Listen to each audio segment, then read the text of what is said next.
মোর কি হইল রে, মই কি হরমুরে, মই কমবে জামুরে, এরকম বিলাপ করতে নিষেধ করেছেন বিশ্বনবী।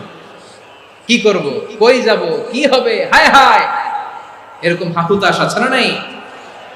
বিশ্বাসীরা হাহুতাশ করে না, তারা ইন্না লিল্লাহ পড়ে। কি পড়ে মনে থাকবে? আমরা পড়বো ইন্না লিল্লাহি ওয়া ইন্না ইলাইহি রাজিউন। নিশ্চয়ই আমরা আল্লাহর জন্য, আমরা আল্লাহর দিকেই ফিরে যাব। এরপর পড়বো আল্লাহুম্মা আজুরনি ফি মুসিবাতি ওয়া খলুফ লি খায়রাম মিনহা। আল্লাহ, আমি যে বিপদে ধৈর্য ধারণ করলাম এটার সওয়াব দিও, আর যা হারালাম তার চেয়ে ভালো কিছু দিয়ে বদল করে দিও। সুবহানাল্লাহ পড়েন। বিশ্বনবীর হাদিস শুনলেন উম্মে সালামা রাদিয়াল্লাহু তাআলা আনহা। ওনার স্বামী হলো আবু সালামা। মজার ঘটনা খেয়াল করে শুনেন। সাইয়্যিদাতুনা উম্মে সালামা রাদিয়াল্লাহু তাআলা আনহা, ওনার স্বামীর নাম আবু সালামা। শ্রেষ্ঠ দম্পতি, শ্রেষ্ঠ ফ্যামিলি। প্রথমে হিজরত করেছিলেন হাবাসায়, পরে হিজরত করেছেন মদিনায়।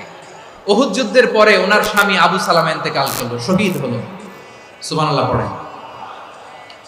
যখন আবু সালামা ইন্তেকাল করলো, উম্মে সালামা রাদিয়াল্লাহু তাআলা আনহা কেঁদে কেঁদে হয়রান। আর নবীর শিখানো বাণী অনুযায়ী তিনি বারবার পড়ছিলেন ইন্না লিল্লাহ। কি পড়ছিলেন?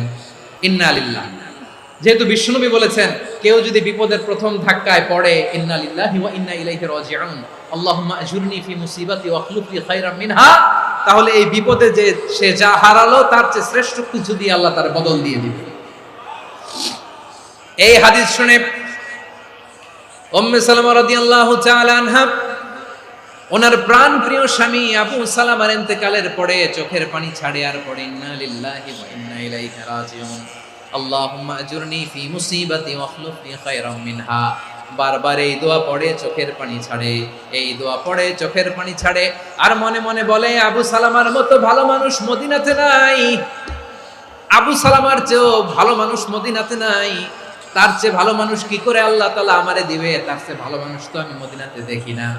চোখের পানি দিয়ে বুক ভাসায় আর নবীর হাদিসের উপর আমল করে পড়ে ইন্না লিল্লাহি ওয়া ইন্না ইলাইহি রাজিউন, ইন্না লিল্লাহি ওয়া ইন্না ইলাইহি রাজিউন।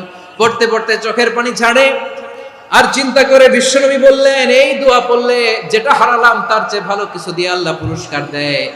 আবু সালামার চেয়ে ভালো মানুষ মদিনার মধ্যে আর কে হতে পারে? কি আজীব তামাশা, কি অবাক করা ঘটনা। কিছুদিন পরে দেখা গেল সাইয়্যিদুল মুরসালিন রাহমাতাল লিল আলামিন স্বয়ং বিশ্ব নবী উম্মে সালামাকে বিয়ের প্রস্তাব পাঠিয়েছে। স্বয়ং বিশ্ব নবী উম্মে সালামা রাদিয়াল্লাহু তাআলা আনহাকে বিয়ের প্রস্তাব পাঠিয়েছেন। উনি রাজি হয়ে গেলেন, বিয়ে হয়ে গেল। উনি হয়ে গেলেন উম্মুল মুমিনিন, আমাদের মা, পুরো মুসলিম উম্মার মা। চিৎকার করে বলেন আল্লাহু আকবার।